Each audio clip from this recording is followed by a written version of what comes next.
መፍቻ ነው ስለዚህ ለአምስት ሰዎች ለአምስት አድማጮቻችሁ ብትሰጡልን ብሎ አላቦ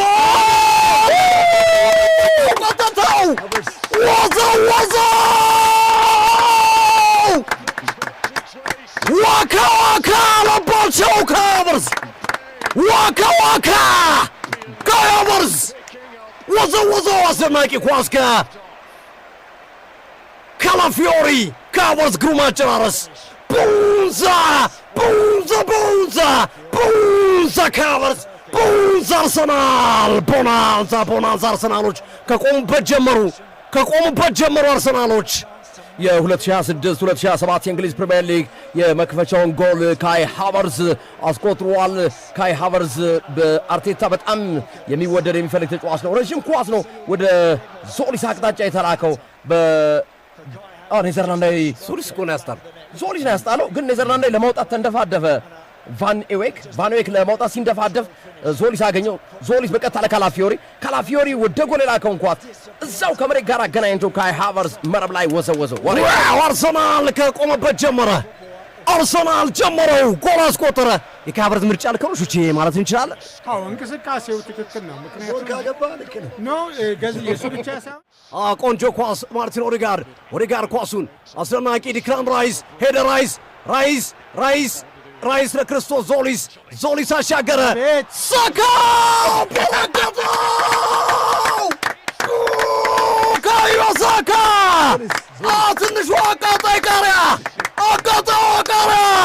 ወዛው ቡካዮ ሳካ አርሰናል ጀመረው። አርሰናል መጣበት። አርሰናል ዓለምን ማስደመሙን ቀጠለ። አስደማሚ እንቅስቃሴ፣ ውብ እግር ኳስ፣ ባላን እግር ኳስ ኮመንተሪን ከጥቅም ውጭ ያደረጉት ነው። ሳካ ደገመው። ገና 2 ደቂቃ ነን። ሳካ ደገመው። ቦንዛ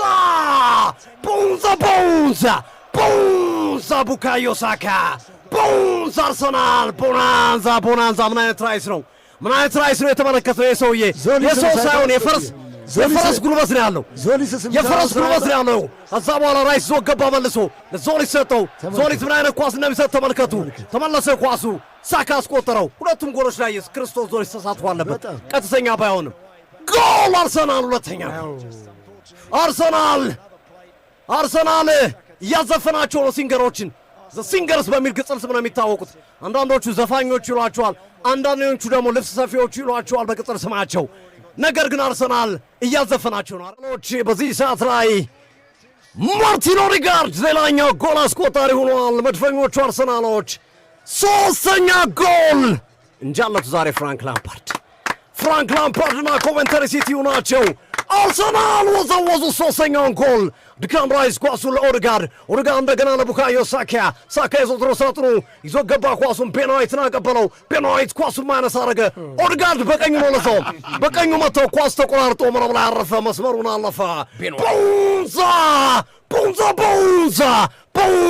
ኦዴጋርድ አርሰናል ጎል እኔ ይሄ በረኛ ሲፈጠር በጣም ተወራለታል። ግን ጉብዝናውንማ ማውራት ግድ ነው እኮ። አሁን ጠባቂው ጥሩ እንደሆነ ብዙ ሂስትሪዎች አሉ። ሶፊ ከዛ ተነስታ አሁን ከታሪኩ አንፃር አይደለም እኔ የምለው፣ ከታሪኩ አንፃር ሳይሆን በዛሬው ጨዋታ ላይ በሚደረገው እንቅስቃሴ እሱ ላይ የምናየው ነገር 3-0 አርሰናል ያሸንፋል በሚል ኮሬክት ስኮር ነበር የገመትኩት። በትክክል የሆነውም ይሄ ነው። አርሰናል 3-0 አሸንፏል። ጎሎቹን ካይ ሃቨርዝ፣ ቡካዮ ሳካና ማርቲን ኦዴጋርድ አስቆጥረዋል። አርሰናል የመክፈቻ የፕሪሚየር ሊግ ጨዋታውን 3-0 አሸንፏል። ግሩም አጀማመር ግሩምዬ። ሶስቱ በአለፈው ውድድር ዓመት ጥሩ ያልነበሩት ተጫዋቾች ጎሎቿን አስቆጣሪዎች ናቸው። 3 ጎል ክሊንሺት፣ እንደዚሁም 3 ነጥብ። አስደናቂ አጀማመር ነው። ከሻምፒዮን ቡድን የሚጠበቅ አይነት አጀማመር የተመለከትንበት ጨዋታ ነው።